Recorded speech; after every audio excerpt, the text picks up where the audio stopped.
karena Bung Karno itu sudah dinyatakan oleh Nahdlatul Ulama menjadi waliul amri doruri bisyauka, pemimpin yang sah Indonesia. Jadi Bung Karno itu sejak tahun 1940 sudah disahkan sebagai pemimpin yang sah. Kalau Indonesia Bung Karno itu dikatakan pemimpin yang sah, berarti artinya Belanda tidak sah. Jadi kalau ada orang yang mengatakan Belanda itu pemerintah yang sah sementara Bung Karno tidak sah, ini adalah bentuk pengkhianatan terhadap kedaulatan rakyat. Subscribe to my channel. Assalamualaikum warahmatullahi wabarakatuh. Bismillahirrahmanirrahim. Hamdan wa syukran lillah, wa salatan wa salaman ala sayyidina Rasulillah Muhammadin ibn Abdillah wa ala alihi wa ashabihi wa man tabi'a hudahu wa balah. La hawla wa la quwwata illa billah. Rabbi syrah li sadri wa yassir li amri wahlul 'uqdatan min lisani yafqahu qawli wa ba'd. Ma'asyiral mukarramin, para alim ulama, para kiai, para asyraf, para sahadah, para habaib. Wabil khusus ingkang kula hormati sahibil fadilah Mbah Yai Marzuki Mustamar, atalallahu baqaakum, mudah-mudahan dipanjangkan umurnya, sehat. Yang saya hormati Sayyid Zulfikar, yang saya hormati para ulama, para kiai, pejabat pemerintah. Alhamdulillah wa syukurillah, pada siang hari ini kita semua bersama-sama memperingati haul Mbah Samsuddin Batu Ampar. Mudah-mudahan kita semua mendapatkan barokah beliau dunia akhirat. Allahumma amin ya rabbal alamin. Salawat dan salam marilah kita sampaikan kepada baginda agung Nabi besar Muhammad sallallahu alaihi wasallam. Mudah-mudahan kita termasuk umatnya beliau dunia dan akhirat. Allahumma amin ya rabbal alamin. Saya hanya menambahi saja yang sudah disampaikan oleh Mbah Yai Marzuki. Ada sebuah kejadian peristiwa yang sangat tragis di Indonesia ini. Sebetulnya kejadian itu pernah ada kejadian di Mekah. Kejadiannya apa? Peristiwanya apa? Peristiwanya satu, ada seorang ibu-ibu berasal dari Mesir membawa anaknya umur kira-kira 4 tahun 5 tahun. Kemudian si ibu itu rencana mau berziarah ke Rasulullah sallallahu alaihi wasallam waktu itu di Madinah, ya bukan di Mekah. Begitu mau ziarah, dia menyetop taksi, mobil berhenti, masuk ke dalam mobil. Begitu masuk ke dalam mobil, di sepanjang jalan si ibu selalu bersolawat kepada Rasulullah sallallahu alaihi wasallam. Bahkan si ibu itu berpesan kepada anaknya, ya bunayya shalli ala nabiyyina Muhammad. Kamu bersolawatlah nak kepada Nabi Muhammad, kita ini mau berziarah kepada beliau. Akhirnya si anak itu ikut bersolawat. Rupanya si supirnya itu Wahabi. Akhirnya bertanya kepada si ibu, Bu, apa yang ibu perintahkan tadi kepada anak, Bu? Kata si ibu bilang, saya merintahkan supaya anak saya bersolawat kepada Rasulullah sallallahu alaihi wasallam. Kata si supir itu bertanya lagi, ibu memerintahkan anak solawat itu dalilnya apa? Ibu mau berziarah kepada Rasulullah ke Madinah, ke Masjid Nabawi, mau ke Rasulullah. Sebelumnya kemudian baca solawat, itu dalilnya mana? Qurannya mana? Hadisnya mana? Kata si ibu bilang, bahwasanya saya bersolawat kepada Rasul, kepada Nabi itu karena saya mengungkapkan rasa cinta kepada beliau. Dan menurut saya rasa cinta itu tidak membutuhkan dalil. Orang demen, orang cinta itu nggak butuh dalil.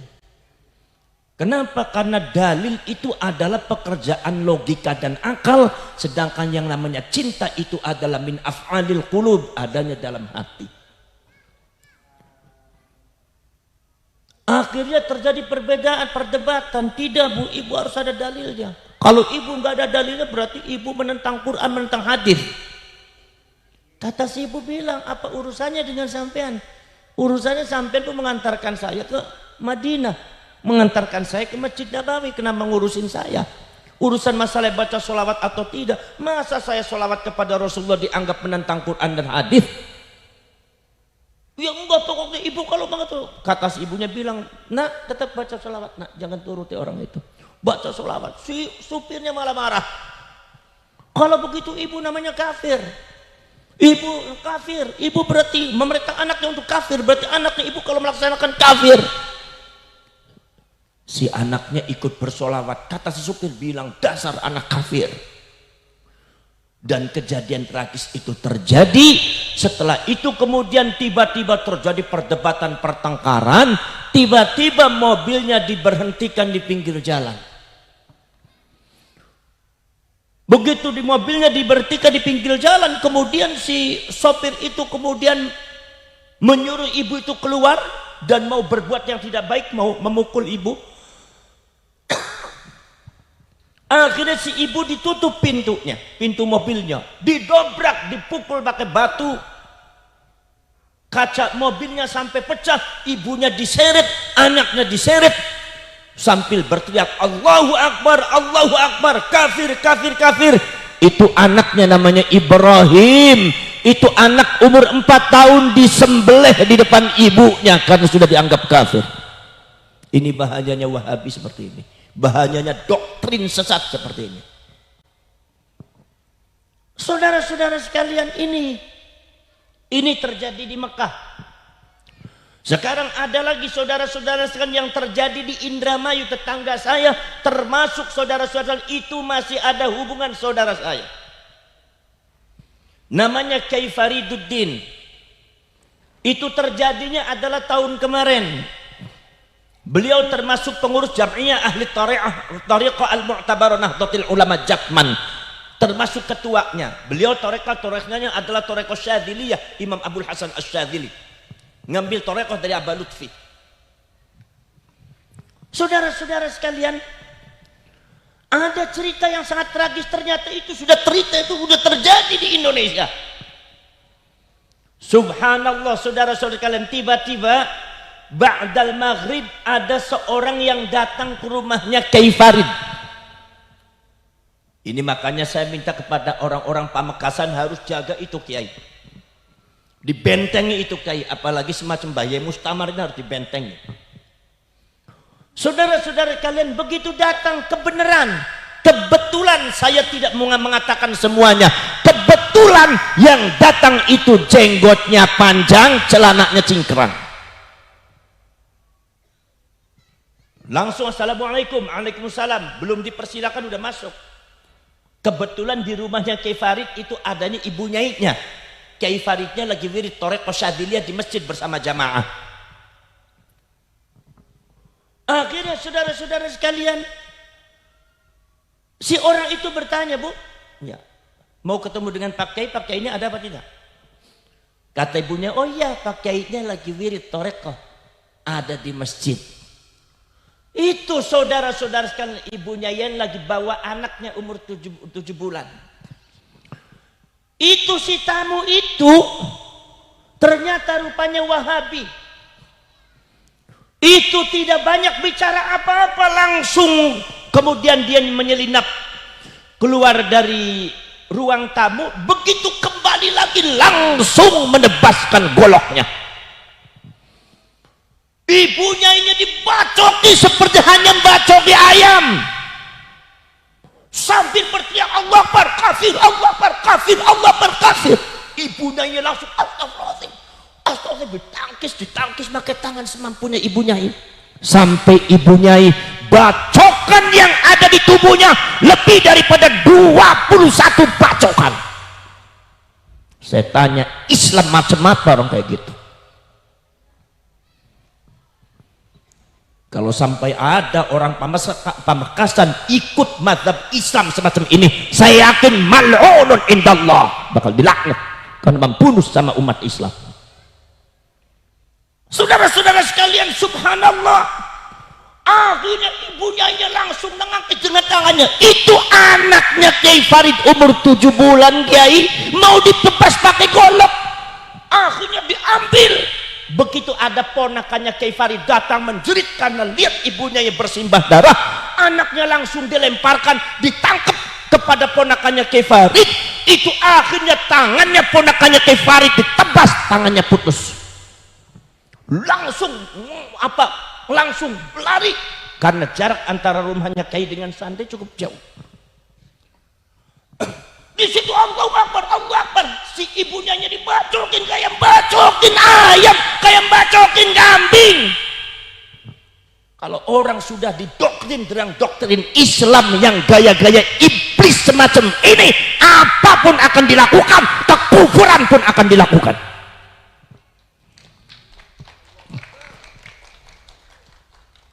Saudara-saudara sekalian, ini saudara-saudara sekalian, makanya saudara-saudara sekalian, subhanallah, bukan saja mencaci maki para ulama, bukan saja menjelek-jelekkan mazhabnya Kiai, bukan saja meremehkan para ulama, para Kiai NU, bukan sekedar juga menginjak-injak Nahdlatul Ulama, tapi ini sudah arah ke pembunuhan terhadap para ulama NU.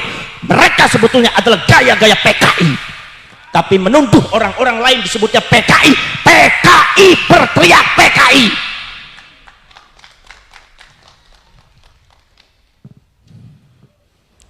Kenapa ente melotot sama saya?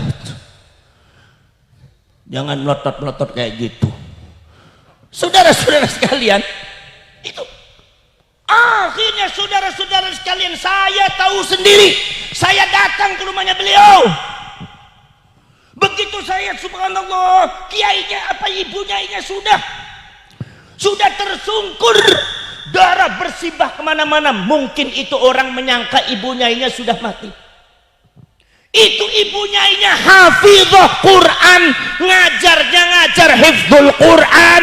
Ini Islam macam apa membunuh orang yang hafid Quran? Islam macam apa membunuh kiai yang para ulama yang membawa nama Islam? Islam macam apa semacam ini?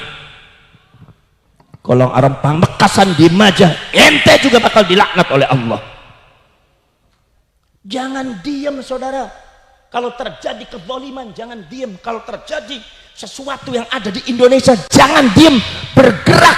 Anda itu bangsa besar.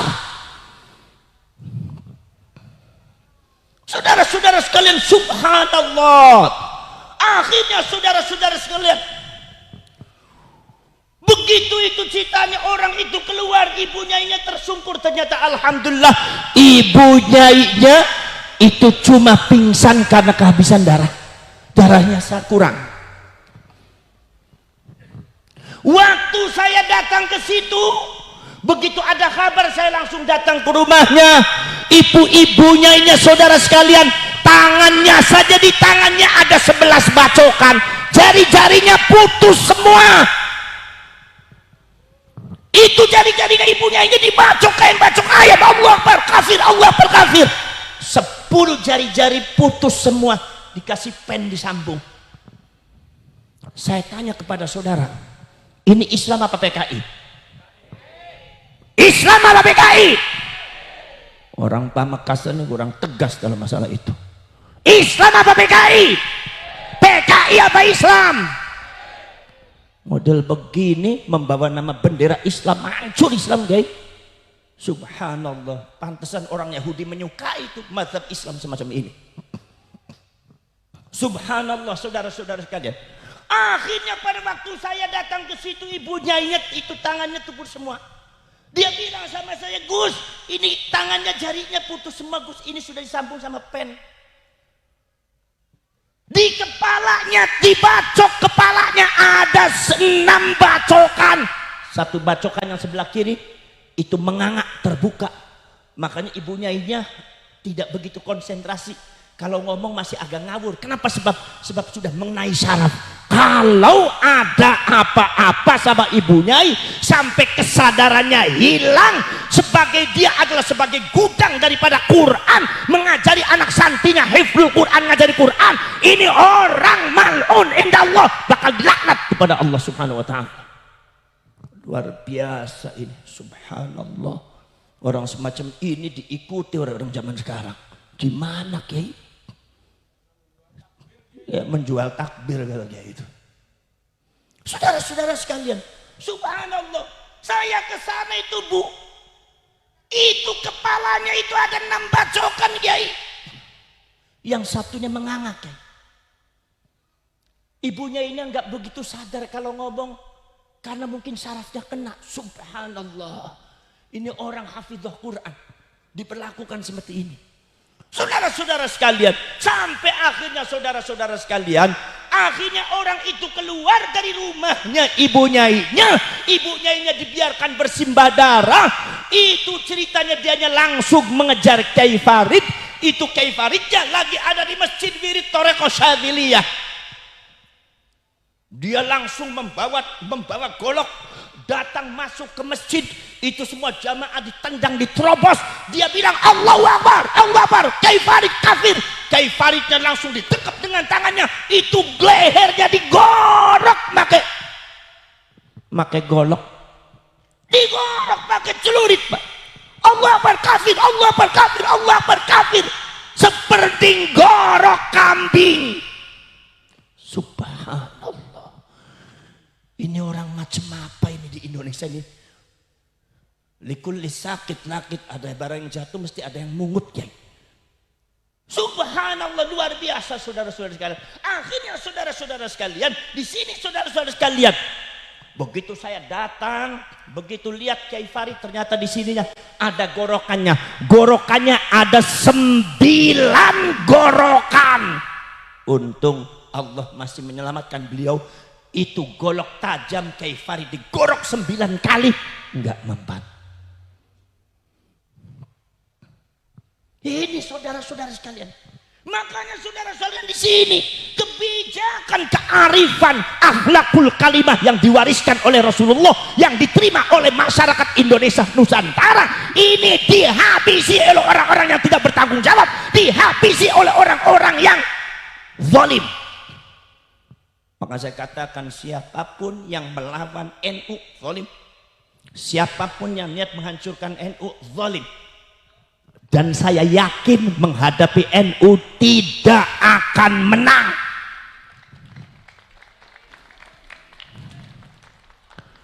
Menghadapi NU gak bakal menang. Saudara-saudara sekalian, ibu saudara-saudara sekalian, maka dari itu kita semua masyarakat Pamekasan hati-hati terhadap mazhab yang semacam itu.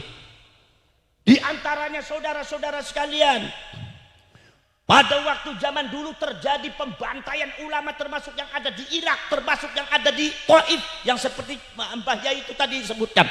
Dan di mana-mana terjadi pertempuran saling mengkafirkan. Kenapa Afghanistan negaranya hancur? Karena antar umat Islam saling mengkafirkan. Kenapa Libya hancur? Karena umat Islam saling mengkafirkan. Karena yang datang semuanya Wahabi, Wahabi, Wahabi, sebelah sini Wahabi, sebelah sini Wahabi. Ada yang menyatakan dirinya adalah jundullah, pasukan Allah, yang dirinya mengatakan laskarullah, ini laskarnya Allah. Kata jundullah mengatakan laskar Allah kafir, kata laskar Allah mengatakan jundullah munafik. Perang membunuh antar umat Islam. Hancur itu Yaman, hancur itu Libya, hancur itu Syria, hancur itu Afghanistan, hancur itu Jordan, hancur itu Mesir. Saudara-saudara kalian, kita lihat negara Islam di mana-mana hancur. Sampai kita malu. Begitu ada terjadi perperangan yang ada di Syria, orang Islam banyak minggat, larinya kemana? Kena ke Eropa. Mereka lebih aman, lebih tenang hidup di Eropa. Katanya Islam ini adalah agama yang bisa mengamankan, tapi nyatanya belum bisa menjamin umat Islam. Kenapa? Karena umat Islamnya tidak bisa mengejawantakan agama yang sebenarnya, karena umat Islamnya tidak bisa menerjemahkan bagaimana doktrin ajaran Islam sebenarnya. Disinilah Nahdlatul Ulama muncul adalah sebagai alternatif dunia internasional bahwa inilah Islam yang sebenarnya. Kalau seumpama Said Qutb memiliki kitab hadza huwa din, ini adalah agama Islam, maka Nahdlatul Ulama mengatakan ini adalah Ahlus Sunnah wal Jamaah. Saudara-saudara sekalian, Anda sekalian ikut NU tidak usah khawatir tidak menang, pasti menang. Karena yang memenangkan NU bukan kiai, bukan ulama, bukan pemerintah. Yang memenangkan NU adalah Allah Subhanahu wa ta'ala. Saudara-saudara sekalian, ada karomah yang tadi dituturkan oleh Mbah Yai Marzuki. Al-ulama warasatul anbiya, ulama itu pewarisnya para nabi. Ulama itu pewarisnya para nabi. Kata Al-Imam Ahmad An-Naqsyabandi, seorang ulama besar mazhab Thariqah Naqsyabandiyah, kitab yang terkenal Al-Jami'ul Usul fil Awliya, mengatakan aimin jihatil khususiyah, bahwasanya ulama mewarisi Nabi bukan sekedar dari apanya, tetapi dari segi khususiyahnya. Khususnya apa? Orang pada waktu zaman dahulu yang disebut dengan al-insanul mukhtar, manusia yang dipilih oleh Allah Subhanahu wa ta'ala, tidak semuanya bisa jadi nabi, tidak semuanya dipilih oleh Allah, maka dijadikan nabi, diberikan oleh Allah Subhanahu wa ta'ala apa yang disebut dengan khususiyatun nubuwah, keistimewaan kenabian. Ini adalah tidak semua Allah memberikan kepada seluruh manusia, hanya manusia yang dipilih oleh Allah Subhanahu wa ta'ala. Dari khususiyatun nubuwah turun jauharatun nubuwah, mutiara-mutiara kenabian. Dari jauharatun nubuwah turun apa yang disebut dengan at-ta'alimul ilahiyah, pelajaran langsung dari Allah Subhanahu wa ta'ala, atau yang disebut juga khirqatus sufiyah, al-khirqatus syarifah, keluar biasaan, yaitu keistimewaan. Kalau seumpama keluar dari para nabi dan para rasul disebut mukjizat, kalau keluar dari para ulama disebutnya karomah. Makanya para nabi, para rasul punya mukjizat, mukjizat yang tidak boleh masuk akal, mukjizat yang luar biasa, di luar batas akal manusia. Kenapa? Ini maksudnya apa? Karena khususiyatun nubuwah ini membuahkan apa yang disebut oleh Imam Ahmad, nusratum minallah, pertolongan dari Allah. Orang berjuang untuk Allah Subhanahu wa ta'ala. Para nabi rasul diutus oleh Allah, dipilih oleh Allah, itu membuahkan pertolongan dari Allah. Dimanapun, kapanpun, rasul pasti menang, nggak boleh kalah rasul. Nabi Adam itu mondok sama Allah itu lahdatan yasiratan, baru sebentar aja. Tapi Bapak Jenderal Profesor Dr. Iblis itu mondok kepada Allah ratusan juta tahun. Ketika iblis sombong meremehkan Nabi Adam, kezaliman terjadi, maka Nabi Adam sebagai nabi memiliki khususiyatun nubuwah, diberikan oleh Allah keistimewaan kenabian. Walaupun Nabi Adam usianya lebih muda, walaupun Nabi Adam mengaji sama Allah cuma sebentar saja, tapi Nabi Adam memiliki nusratum minallah, pertolongan dari Allah untuk melawan iblis. Adam harus menang, iblis harus kalah. Itu kehendak Allah.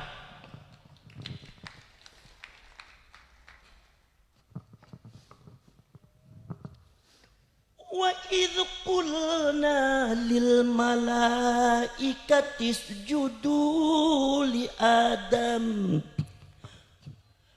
usjudu li Adam fasajadu illa iblis aba wastakbara wa kana minal kafirin wa kana minal kafirin.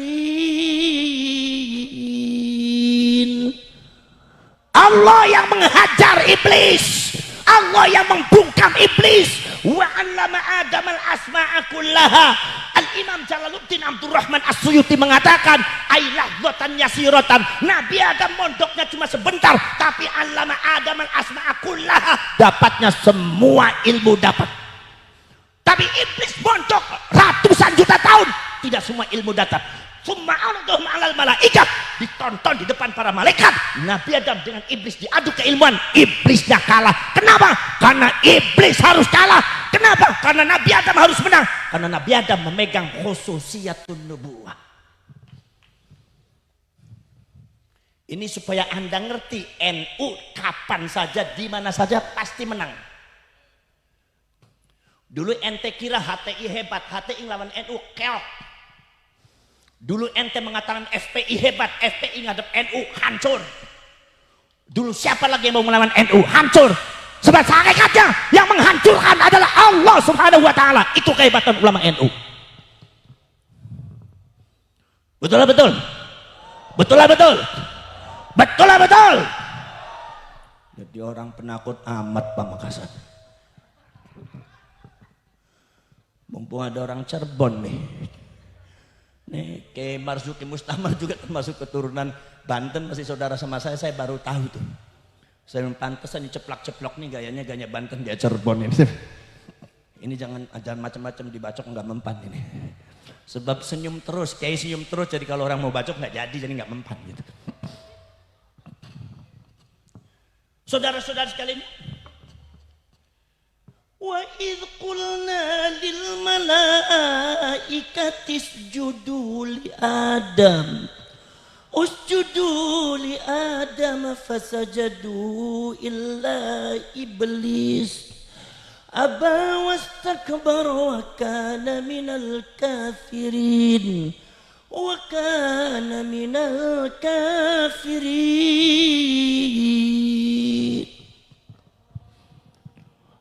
Iblis dihancurkan oleh Allah karena Nabi Adam memegang khususiyatun nubuwah.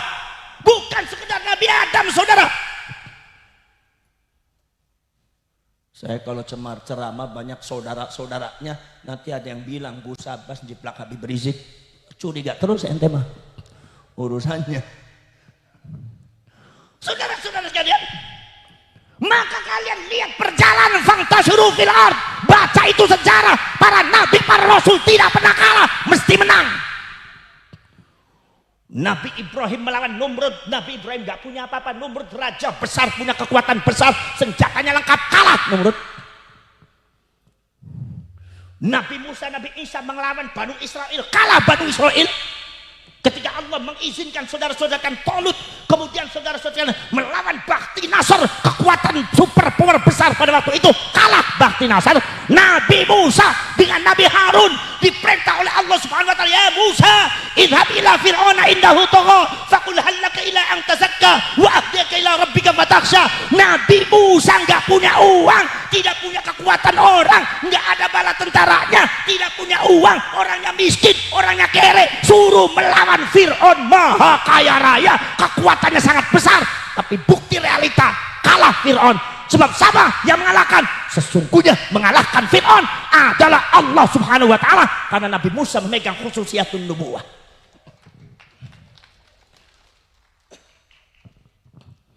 Termasuk Nabi kita semua, saudara-saudara kalian, Nabi kita semua, Nabi Muhammad sallallahu alaihi wasallam, perang apa saja menang.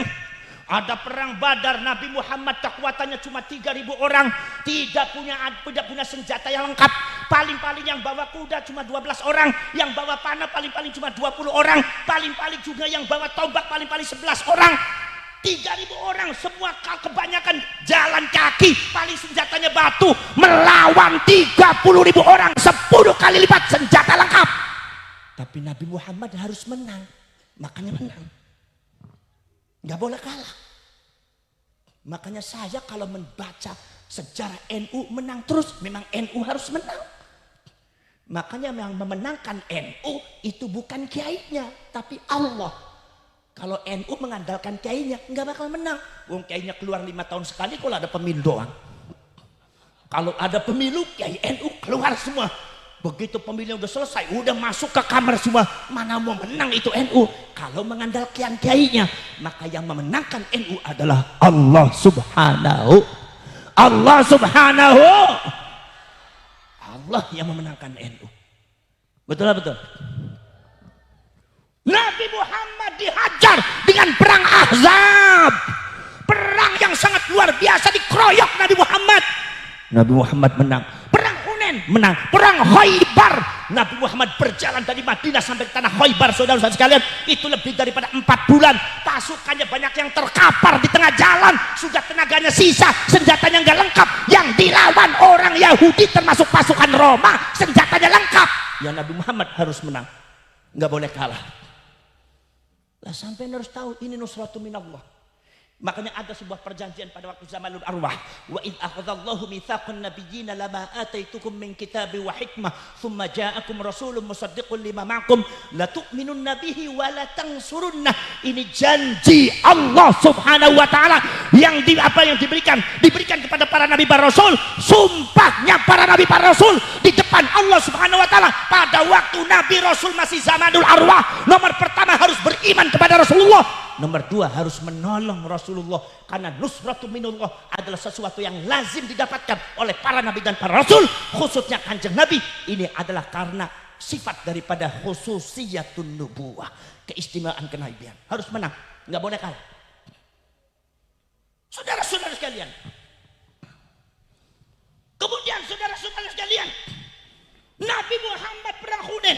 Pada waktu perang Hunain nih, Allah menunjukkan kepada Nabi Muhammad bahwa yang memenangkan adalah Allah, bukan umatnya. Nabi Muhammad pada waktu itu Rasulullah punya pasukan banyak, 100.000 pasukan, sementara lawannya cuma 10.000. Jadi lebih sedikit. Makanya umatnya Nabi Muhammad agak berbangga-bangga, udah gampang itu mah, kita lebih banyak, kita itu lebih banyak daripada musuh, gampang dikalahkan. Subhanallah, dilalahnya begitu perang terjadi di Hunain, itu pasukan Rasulullah 100.000 kocar kacir, Pak. Akhirnya kemudian saudara-saudari kalian, begitu kocar kacir, Rasulullah menghentikan dulu, menyusun strategi dulu, minta kepada Allah untuk dimenangkan. Barulah setelah itu kemudian dimenangkan oleh Rasulullah. Maka Allah Subhanahu wa taala berfirman kepada Rasulullah dan umatnya, walaqad nasarakumullahu fi mawatin katsiratin wa yauma hunain id a'jabatkum kasratukum falam tughni ankum syai'a wa daqat 'alaikumul ardu bima rahabat tsumma wallaitum mudbirin. Saudara-saudara sekalian, lah ini saudara-saudara sekalian, saya ini Muhammad, yang membuat kamu menang itu saya Muhammad, aku bukan umatmu. Perang Hunain adalah buktinya. Umat kamu mayoritas mana ternyata kocar kacir, tidak bisa mencukupkan kamu untuk menghadapi mereka. Kamu mundur, kamu merasa sesak, kamu dipukul mundur. Kalau aku tidak memenangkan kamu, maka kamu akan kalah. Tapi Muhammad, kamu harus menang karena kamu adalah nabiku dan rasulku, pemegang khususiyatun nubuwah, pemegang wazifatur risalah. Maka kamu harus menang. Maka pewarisnya pun NU kudu menang. Jadi kita ikut NU jangan khawatir kalah, mesti menang. Makanya zaman sekarang ada orang caleg-caleg pengennya ngatasnamakan NU, saking apa? Pengen menang. Ngalap barokah kemenangan. Cuma saya sering bilang, siapa saja di Pemakasan, di Madura ada orang caleg atau bupati kemudian mengatasnamakan NU, saya doakan mudah-mudahan nggak menang. Kenapa? Terkecuali kalau orang itu bukan mengatasnamakan NU, tapi kalau orang itu berniat memperjuangkan NU, baru saya doakan mudah-mudahan menang. Betul betul. Saudara-saudara kalian, subhanallah, saudara-saudara kalian, ini menang saudara-saudara kalian. Makanya jangan berani-berani kepada Nahdlatul Ulama. Apalagi tadi yang sudah dijelaskan oleh Mbah Yai Marzuki Mustamar, bahwasanya Nahdlatul Ulama mewarisi NU bukan sekedar ilmunya, bukan sekedar akhlaknya, tapi akhlakon wa khuluqon wa kholqon, lengkap wa nasaban. Saya dari dulu sebetulnya kalau di Buntet pesantren itu tidak pernah dipanggil Sayyid dengan Syarif, tapi memang mbah saya Syarif. Cuma kadang-kadang ada yang suka manggil saya Habib, mungkin karena hidung saya panjang. Yang Pamekasan itu penyakit hidung panjang itu rupa-rupa kayak gitu. Semua orang hidung panjang panggilnya Habib aja ini. Namanya Habib dengan Syarif dengan Sayyid beda. Beda apa? Ya beda panggilan. Kalau Habib dari Yaman, kalau saya Syarif dari Hijaz. Kiai Marzuki Mustamar juga termasuk Syarif dari Sultan Hasanuddin. Walaupun Kiai Mustamar itu sumpama dari ibunya, tapi di dalam syarif itu nggak ada istilah laki-laki dan perempuan, sama saja syarif. Mbah saya disebutnya syarif, nggak ada yang disebut Habib. Termasuk terakhirnya adalah Syarif Hidayatullah, nggak ada orang Habib Hidayatullah. Saya mau ziarah ke Habib Hidayatullah, nggak ada, cuma Syarif. Betul lah, betul. Jadi jangan panggil saya Habib, kalau mau menghormati panggil aja Syarif. Karena itu Syarif, kalau saya panggil Habib menyalahi originalitas saya. Oh berarti sampean nggak senang sama Habib, endasmu. Kata siapa? Saya tidak pernah diajari benci kepada siapapun. Saya hanya bicara diri saya dan bicara diri Habib. Habib itu orang Yaman, kalau saya orang Hijaz. Sampean orang Madura, kalau sampean orang Banten. Bukan berarti benci kepada salah satunya. Lagi bicara aslinya. Ente jangan marah. Jangan tersinggung. Tersinggungin apa ente? Uang itu mbahnya ente kok. Betul lah, betul? Ya, jadi kalau saya tidak mau dipanggil Habib, kenapa sebabnya? Lah orang saya bukan dari Hadramaut, saya dari Hijaz. Orang Hijaz beda, panggilnya Syarif. Muhammad Abbas bin Fuad bin Hasim bin Mansur bin Saleh bin Muta'ad bin Syarif, Nuruddin bin Syarif, Muruddin bin Syarif, Ali bin Syarif, terus Abdurrahman bin Suluf Syarif sampai Muhammad Arifin bin Syarif, Hidayatullah bin Syarif Abdullah, semua Syarif, nggak ada Habib. Karena memang orang Hijaz memanggil Zuriyatul Rasul itu adalah dengan julukan Syarif, bukan Habib. Habib itu adanya di Yaman. Ya, Syarif Hussein. Dan loh ada lagi mengatakan, Gus sampean tuh punya sampean tuh punya marganya apa? Loh saya nggak ada marga. Nggak ada marga, ya marga saya nisbat aja Asyirboni Al-Jawi beres. Kenapa? Sebab yang namanya Syarif itu di marga Sayyidina Hussein itu ma'indana tamayyuzat. Kami tidak memiliki satu ciri-ciri yang membedakan. Jadi nggak ada marga. Makanya seluruh Syarif dan Sayyid di Indonesia nggak ada marganya. Semuanya adalah dari yang dinisbatkan dari tempat. Sayyid Rahmatullah Sunan Ampel yaitu adalah Al-Jawi, Jawa. Syarif Maulana As-Samarqandi, Ibrahim As-Samarqandi, Sayyid Ibrahim As-Samarqandi Samarkand, itu jadi nisbatnya kepada kampung. Kemudian juga ada lagi yaitu Sayyid Maulana Al-Maghribi, Maghrib. Makanya Abuya Muhammad Al-Hasani Al-Makki, ya Al-Makki. Maka nggak ada. Nah bedanya kalau sumpama yang ada di Yaman, Habaib itu punya marga, yaitu ada Segaf, ada Atos, ada itu. Bukan benci, bukan ente kayak gitu emang. Saya nggak punya marga, ente punya marga. Jadi kalau saya disebut seperti ente, yang nggak bisa karena saya nggak punya marga. Jadi saya itu disebutnya apa? Disebutnya ya udah ya masa Al-Buntati Al-Bandawi Pendakrep Asyirboni, udah enak nggak enak yang penting Asyirboni gitu. Nah itu dari Hijaz beda. Dulu mbah saya disebutnya Maulana Sayyid Syarif Makhdum Gunung Jati. Makhdum termasuk Sunan Bonang, Makhdum Ibrahim. Itu adalah bukan julukan Yaman, tapi itu adalah julukan Asia Tengah. Persia dengan Uzbekistan. Kalau AA itu julusan Sunda, kalau Lora itu Madura. Jadi ente kalau manggil saya itu orang Sunda ya panggilnya AA, jangan Lora. Gitu maksudnya. Bukan berarti menghina salah satunya, bukan lagi ngomong yang benar kok ente disalahin terus.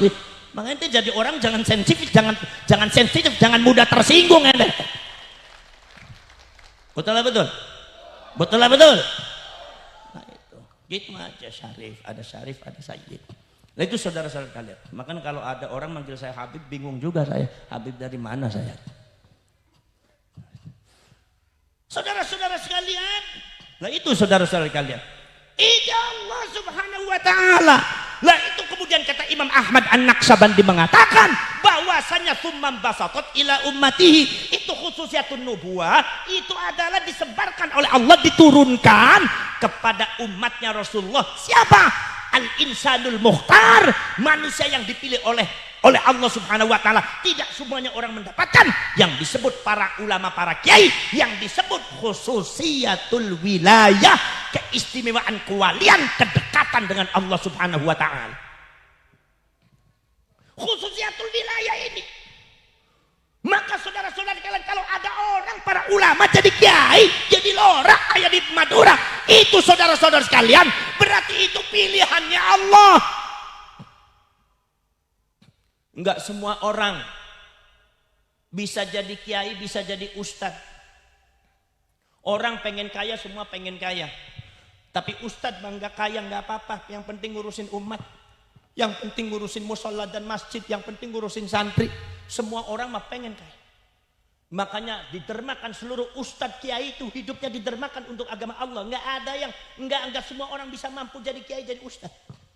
Saudara-saudara sekalian, dari khususiatun wilayah itu adalah turun jauharatul wilayah. Dari jauharatul wilayah ini turun at-ta'alimul ilahiyah, pelajaran langsung dari Allah. Sebagaimana Nabi Adam bisa mendadak jadi lebih pintar daripada iblis, itu kemudian termasuk Rasulullah memiliki satu keistimewaan ajaran keilmuan dari Allah secara langsung. Maka Rasulullah tidak pernah belajar tapi pintar sendiri. Rasulullah tidak pernah belajar ilmu politik, pintar politik. Tidak pernah belajar ilmu tata negara, pintar ilmu tata negara. Tidak pernah belajar masalah hukum dan undang-undang, tapi justru hukum dan undang-undang berasal dari daunnya Rasulullah SAW. Kenapa? Ini yang disebut at-ta'alimul ilahiyah. Kalau turun kepada para ulama dan para wali, yang disebutnya ilmu laduni. Jadi ilmu laduni keluar setelah mendapatkan khususiatul wali wilayah. Anda harus jadi kiai dulu, jadi ulama, mondok di pesantren, baru dapat ilmu laduni. Kalau di Pamekasan beda lagi. Orang pengen dapat ilmu laduni, nggak mau mondok ke kiai, pengennya wirid zikir di atas pohon kelapa 41 hari 41 malam. Begitu turun itu yang namanya rambut gosong semua, disambar beledek 7 kali. Rasain loh. Betul lah, betul Bu? Subhanallah. Ini saudara-saudara sekalian, at-ta'alimul ilahiyah. Kemudian apa yang disebut khirqatus syarifah, al-khirqatus syarifah, yaitu ada ketika keluar dari para nabi disebutnya mukjizat, ketika keluar dari para ulama disebutnya adalah karomah. Inilah yang dikatakan oleh Imam Ibnu Arabi, mengatakan bahwa karomatul ulama'i wal auliya qit'atun min mu'jizatin nabi. Karomahnya para ulama, para wali adalah percikan dari cahayanya, mukjizatnya Rasulullah Nabi Muhammad SAW, karena min jihatil khususiyah. Termasuk apa? Termasuk nusratum minallah, pertolongan dari Allah. Maka para ulama, nahdlatul ulama, mewarisi dari segi sanadnya, mewarisi dari segi akhlaknya, dari segi manhaj dan ideologinya, mewarisi dari segi cara-caranya, manajemen dan leadership dakwah Islamiyahnya, mewarisi daripada nasabnya, mewarisi dari segala-galanya. Maka nahdlatul ulama tidak mudah ditumpangkan, dan sepanjang perjalanan nahdlatul ulama selalu dimenangkan oleh Allah Subhanahu wa taala. Itu yang ente harus tahu. Makanya para syarif, para sayyid yang tidak ikut NU nggak bakal jadi orang menang. Habib-habib yang nggak ikut NU pasti bakal kalah. Lihat aja sejarahnya. Betul lah betul? Betul lah betul? Nahdlatul ulama lihat. Pada waktu Mbah Wahab Hafsullah masuk apa? Yaitu adalah masuk, saudara-saudara kan masuk, yaitu adalah nasakom, ideologi kebangsaan kenegaraan yang diciptakan oleh Bung Karno. Itu maka Islam masumi semua protes, semua menjelek-jelekkan Mbah Wahab, sampai ada kata perkataan yang keji, itu batok kepalanya Mbah Wahab kalau dibuka isinya palu dan arit. Subhanallah. Kata Mbah Wahab, jangan dengarkan dia, karena Indonesia harus dilindungi. Kenapa? Karena Mbah Wahab dan NU masuk ke Nasakom itu, saudara-saudara sekalian, bukan dalam rangka menuruti ideologi komunis, tetapi dalam rangka melindungi Bung Karno dari pengaruh politik komunis. Karena Bung Karno itu sudah dinyatakan oleh Nahdlatul Ulama menjadi waliul amri doruri bisyauka, pemimpin yang sah Indonesia. Jadi Bung Karno itu sejak tahun 1940 sudah disahkan sebagai pemimpin yang sah. Kalau Indonesia Bung Karno itu dikatakan pemimpin yang sah, berarti artinya Belanda tidak sah. Jadi kalau ada orang yang mengatakan Belanda itu pemerintah yang sah sementara Bung Karno tidak sah, ini adalah bentuk pengkhianatan terhadap kedaulatan rakyat. Ini orang pengkhianat, ente pengkhianat. Kalau ada mengatakan pemerintah Indonesia tidak sah sejak zaman dulu, yang sah adalah pemerintah Belanda, itu pengkhianat atau bukan? Pengkhianat atau bukan? Katanya Bung Karno dikelilingi oleh orang-orang yang tidak bisa baca, tidak baca tulis. Mbah Hasyim Asy'ari Mbah Wahab Hasbullah, termasuk Mbah Yai Ahmad Dahlan mendirikan Muhammadiyah yang organisasi Islam yang sangat keren dan modern, dianggap tidak bisa baca, tidak bisa tulis. Ki Hajar Dewantara dan lain-lainnya adalah orang pintar, orang ulama. Ini katanya dianggap bodoh. Ini adalah mental penjilat daripada Belanda yang diwariskan kepada Anda. Ini macam begini harus dihabis oleh kita ini. Ada orang ngomong-ngomong depan saya begitu gaplok sekalian, perang-perang. Itu sudah menginjak itu. Betul betul. Betul. Berani nggak melawan orang kayak gitu? Berani tidak kita menghadapi pengkhianat berlari tidak? Berani ada kita? Lawan apa diam? Lawan, jangan diam sampean. Diam abis sampean Madura.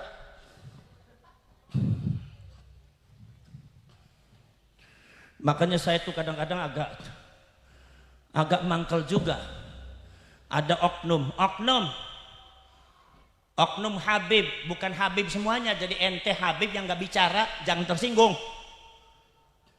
Oknum, kalau saya bilang oknum kiai, ya berarti kiai yang bener nggak usah tersinggung. Ente kalau Habib bener nggak usah tersinggung. Saya lagi ngomong orang nggak bener, betul. Ada oknum mengatakan, oknum Habib yang mengatakan Pasundan adalah milik Habib. Ada yang mengatakan Madura adalah diciptakan untuk mencintai Habib. Ini dari mana? Nanti kalau saya bicara itu nggak benar, disangka aduh saya nggak benci sama Habib. Dasmu, mana yang nggak benar? Betul. Jangan lakukan itu. Sebelum ente datang itu para ulama, para wali sudah ada di sini. Ada yang mengatakan kalau sumpah tanpa Habib Indonesia masih menjebak pohon. Ini kadzab, pembohong besar ini. Apa sebabnya? Para habaib datang abad ke-19 sementara Indonesia sudah Islam ratusan tahun. Jadi nggak benar kitab itu. Ini nggak benar. Ente Habib yang benar jangan tersinggung ente. Kalau ente tersinggung berarti ente begitu juga. Betul. Gampang aja hidup tuh, simpel aja, nggak usah dibuat repot. Kayak Gus Dur aja gitu aja kok repot. Saudara-saudara kan itu. Maka Nahdlatul Ulama, Nasakom, akhirnya ternyata betul. Apa? Maksumi menfitnah Nahdlatul Ulama. NU membela PKI. Maka Allah kemudian memanjangkan satu perjalanan sejarah Nahdlatul Ulama tahun 1965. Ternyata sudah dibuktikan, ditunjukkan oleh Allah yang membubarkan PKI bukan Muhammadiyah, bukan Al-Irsyad, bukan Masawi, tapi Nahdlatul Ulama itu yang membubarkan Muhammadiyah, yang membubarkan PKI. Yang membubarkan PKI justru NU. Itulah kehebatan Allah dalam memenangkan pasukannya. Saya baca ternyata pasukan Kanjeng Nabi yang ada di dunia yang tersisa adalah Nahdlatul Ulama dan Banser. Jadi ente kalau jadi Banser yang gagah. Tiban belum sarapan udah lemes saja ada Banser Pamekasan. Udah matanya melotot aja nih Gus Abbas kapan selesainya ndasmu. Ya saya belum makan Gus, saya juga sama belum dikasih sarapan sama panitia. Ente jangan melotot sendiri. Nah, rok suka. Oh. Terus apa terus? Terus apa terus? Mau ngajak berantem apa ini? Saudara-saudara sekalian tuh, maka saudara-saudara sekalian subhanallah, yang kita lawan bukan orangnya, yang kita lawan bukan Habibnya. Ketidakbenarannya, kebatilannya itu harus dilawan. Kalau orang sebagai semacam Habib Umar bin Hafid, seorang waliullah, yang lawan apa? Kitanya juga udah kalah. Belum ngelawan juga udah kalah, udah jadi wali. Kita sholawat makanya Simtu Durar Al-Imam Ali bin Muhammad bin Husain Al-Habsi ngalap barakah karena beliau orang waliullah. Habib Husain Al-Habsi, Habib Soleh Tanggul, semua adalah ulama-ulama besar. Enggak ada urusan dengan beliau-beliau, kita akan bertabaruk kepada mereka. Tapi ini yang enggak benar, yang batil, mulutnya harus disumpel oleh kita semua.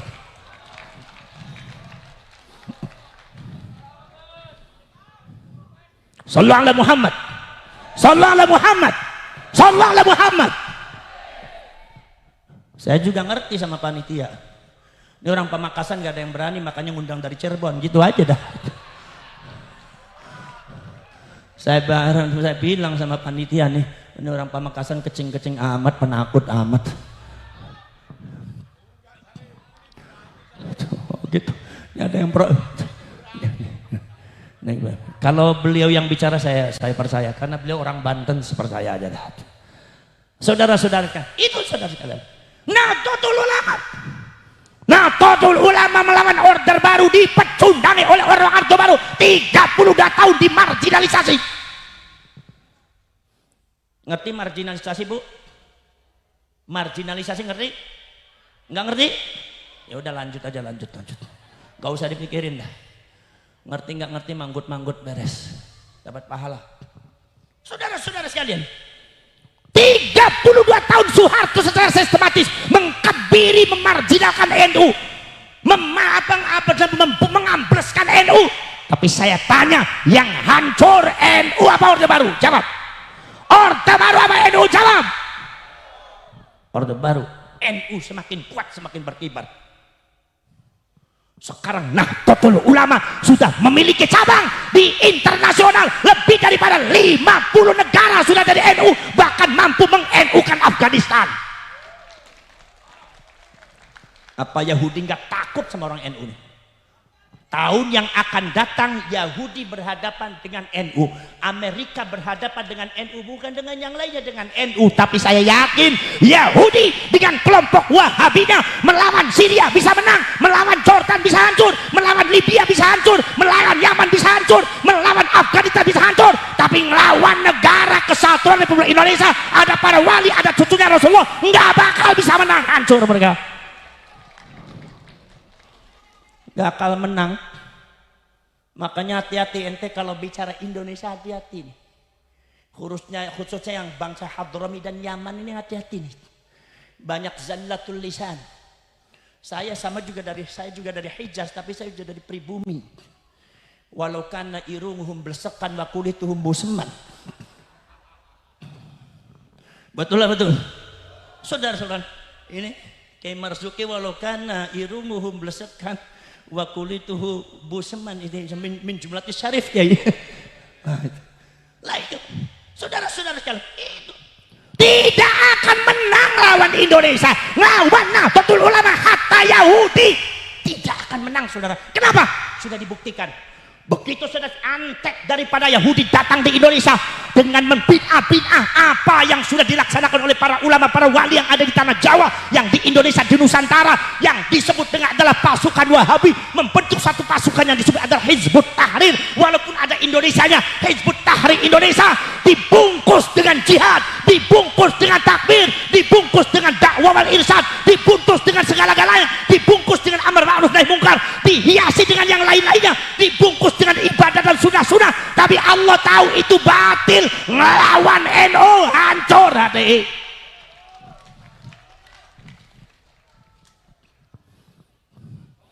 Setelah HTI kemudian muncul lagi apa? FPI, Front Pembela Islam. Di belakangnya nggak tanggung-tanggung para habaib yang mengklaim dirinya sebagai cucunya Rasulullah SAW, berteriak-teriak mulai melawan Nahdlatul Ulama, menjelek-jelekan Kiai NU, berkata tidak benar kebatilan, walau karena dia mengaku dirinya cucunya Rasulullah, tapi Allah tahu gerakannya, harokahnya, cara-caranya batil di depan Allah, dihancurkan itu FPI. NU tetap berkibar, betul lah, betul? Betul lah, betul? NU tidak ada urusannya dengan FPI, sebab yang menghancurkan FPI bukan NU, siapa? Allah. Betul? Betul? Yang mencintai habaib siapa? Yang menghancurkan FPI siapa? Allah, bukan NU. Mulut rewel amat, salah terus orang Pamekasan kalau ngomong. Saudara-saudara sekalian, ini saudara sekalian, maka saudara jangankan FPI dan HTI, Orde Baru, Nahdlatul Ulama melawan kekuatan superpower sekutu tahun 1945 ada di Surabaya.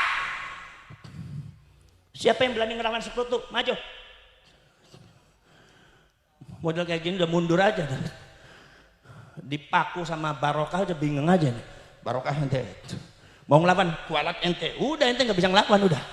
Goloknya turun semua, dah celurit nggak dijalannya apa? Kualat. Saudara-saudara sekalian, Nahdlatul Ulama melawan sekutu. Sekutu itu kekuatan super power. Sampai detik ini tidak ada yang mampu melawankan sekutu. Subhanallah. Libya, Italia melawan sekutu, Italinya mundur. Di India, Inggris melawan sekutu, Inggrisnya hancur. Jepang, Nagasaki, Hiroshima dibom oleh sekutu. Hancur itu orang Jepang. Nahdlatul Ulama melawan sekutu di Surabaya. Kekuatannya lengkap, senjata NU tidak ada. Ini supaya ente tahu bahwa saya Nahdlatul Ulama itu mewarisi Rasulullah di dalam masalah nusrah, yaitu kemenangan dari Allah. Karena NU harus menang, supaya ente tahu. Ceritakan sejarah masalah itu. Subhanallah, saudara-saudara sekalian. Begitu ceritanya, saudara-saudara sekalian. Sekutu dengan kekuatannya, Inggrisnya sudah menebarkan pamflet bahwa Indonesia diberi waktu 2 kali 24 jam harus tunduk. Senjatanya yang sisa daripada Jepang harus diserahkan pada sekutu dan Inggris. Masya Allah, bergeraklah kiai-kiai NU. Bung Karno ketakutan, Pak Dirmannya bingung. Akhirnya Bung Karno datang kepada Pak Dirman. Pak Dirman, kalau begini mah kita nggak mampu melawan sekutu. Bagaimana kalau sementara ini Indonesia dikasihkan sama sekutu, nanti kemudian ada nego-nego lagi. Kata Pak Dirman, Pak Karno jangan seperti itu Bung Karno. Stop omongan Anda. Ya kita tidak punya kekuatan. Kita memang tidak punya kekuatan senjata Pak Karno. Kita memang sangat kurang persediaan militernya, tapi kita masih punya kekuatan senjata spiritual, yaitu adalah kaum santri Nahdlatul Ulama. Pertolongannya langsung dari Allah. Bung Karno langsung takbir Allahu Akbar. Betul, mari kita ke Mbah Hashim. Begitu ke Mbah Hashim Asy'ari, Mbah Hashim itu langsung muncul. Kemudian Mbah Hashim menghubungi para ulama, para kiai, termasuk juga Mbak Abbas Buntet pesantren. Langsung setuju para ulama, kibarkan, turunkan resolusi jihad. Membela Indonesia adalah sama dengan jihad fisabilillah. Nahdlatul Ulama. Begitu Mbah Hashim mengatakan, ya ayuhan nahdiyun wah nahdiyat wal muslimun wal muslimat infiru khifafan wa thiqala wajahidu bi amwalikum wa anfusikum fi sabilillah. Cangcut Taliwondo, Ijoroyo, kibarkan bendera Anda, bintang 9 di atas kepala Anda. Ijoroyo di bawah bendera merah putih sang saka yang yang sangat barokah, di bawah pancinya para ulama. Sekutu mau menguasai kita, di belakangnya ada Inggris dan ada Belanda, akan menguasai negara kita kembali, akan merubah Indonesia, merubah agama kita, agama Islam, dengan mengucap bismillahirrahmanirrahim, senjata apa adanya, bismillahirrahmanirrahim, di bawah panci para ulama kita bergerak. Serbu mereka semua datang ke Surabaya, semua datang ke Surabaya, panggilannya menggema kemana-mana. Dari Pamekasan langsung jawab, siap gerak.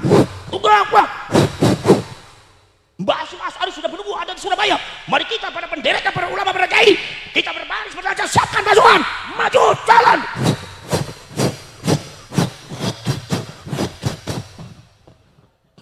Bangunin yang ngantuk maksudnya. Subhanallah, saudara-saudara sekalian. Itu saudara-saudara sekalian. Kemudian saudara-saudara sekalian, dari Buntet pesantren datang langsung, maju jalan. Padahal kiai memberikan senjata kepada bapak-bapak dan mbah-mbah kita apa? Senjatanya apa? Nggak ada. Senjatanya cuma sholawat. Makanya orang Wahabi, orang Inggris, orang Belanda, orang Yahudi paling tidak suka kalau ente sholawatan. Karena itu adalah kekuatan yang sangat luar biasa dalam melawan musuh Islam. Makanya sholawat sama orang Wahabi di bid'ah. Makanya ada orang di Pamekasan mengatakan sholawat bid'ah. Itu artinya dia adalah anteknya orang Yahudi untuk mengambil kekuatan orang Islam. Gaplok sama kita sekalian. Jangan berani kita. Betul. Mbak Abbas langsung datang, pakai jaran putihnya. Itu semua orang dikasihnya sholawat. Anak sairun للهدى والرشد أنادي شباب الجهاد الجهاد أبيد الخنا والهوى والفساد وأمضي إلى الله من دون زاد سوى تقوى ربي ليوم المعاد سوى تقوى ربي ليوم المعاد. Aku pejuang agama dan bangsa, aku pejuang bentengnya ulama, aku pejuang Nahdlatul Ulama, ku panggil pemuda-pemudi bersama. Tegakkan keadilan kebenaran, mohonlah selalu ampunan Tuhan, mohonlah selalu ampunan Tuhan, mohonlah selalu ampunan Tuhan. Orang melepas kiai, kiainya ada yang pakai pedati, ada yang pakai kuda, ada yang pakai kereta, gerbong kereta. Orang yang ditinggalkannya nangis di kampung-kampung. Kiai, hati-hati kiai, nanti yang kiai kira-kira bisa kembali lagi ke sini ngajarin kita orang kiai. Iya, doain saja. Ini surau masjid dan pesantren dijaga ya Pak ya. Titip sama sampean. Iya kiai. Begitu kiainya pergi dia langsung menucurkan air mata. Itu sisanya. Air matanya ini dilihat oleh Allah Subhanahu wa taala, ini harus dimenangkan di NU nih. Rawe rantas jihad ning NU, malang putung ngintil ning NU. NU ning ati amanate kiai, titipan wali ajarane Nabi, ayu mlebu kabeh aja nganti lali, ayu derek kabeh aja nganti keri. Begitu kiainya pergi, subhanallah, pada nangis. Selamat datang, selamat pergi, kami ucapkan kepada kiai yang membimbing kami siang dan malam, petang dan pagi. Kepada kiai kami haturkan, jiwa dan raga kami pasrahkan, demi penuhi sebuah panggilan jihad yang mulia dan perjuangan. Itu hebatnya orang Madura, begitu takzimnya kepada kiai.